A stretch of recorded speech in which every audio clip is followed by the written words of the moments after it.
Pinasampina ng Senate Committee on Women, Children, Family Relations and Gender Equality si JP Samson, isa sa mga business partner umano dismiss Mayor Alice Guo. Kasunod yan pagtanggi ni Samson na dumalo sa pagdinig ng Senado kaugnay sa mga iligal na pogo. Sabi ng committee secretary, pinadalhan nila ng imbitasyon si Samson pero hindi niya ito tinanggap dahil umano sa security reasons.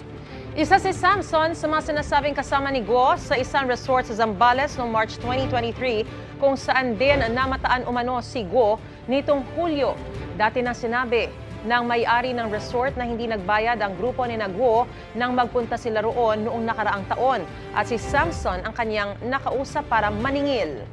Samantala, inungkat din sa pagdinig kahapon ng malalaking halaga ng pera na pumasok at lumabas sa mga bank account ni Guo. Kabilang mahigit 1 bilyong piso na hindi pa alam kung saan ang galing. Sabi ni Senador Sherwin Gatchalian, posibleng ito ang ginamit para magpatayo ng pogo sa Bamban Tarlac. Lumabas 1 billion between 2018 and 2024. And I keep emphasizing itong time frame dahil dito pinatayo yung Pogo Hub sa Bamban. No? Dito nag-umpisa mabuo yung Pogo Hub sa Bamban. Definitely wala pong sinasabi niyo po na pinatayo po ng Pogo Hub po sa Bamban po. Yan po yung para sa farm lang po. Pero hindi mo masabi saan nanggaling yung pera.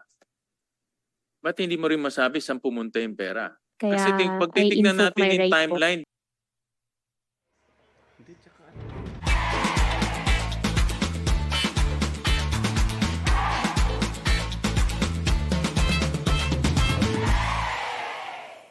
Kapuso, para laging una ka sa mga balita, bisitahin at mag-subscribe sa GMA Integrated News sa YouTube. Sa mga kapuso abroad, samahan nyo kami sa GMA Pinoy TV at sa www.gmanews.tv.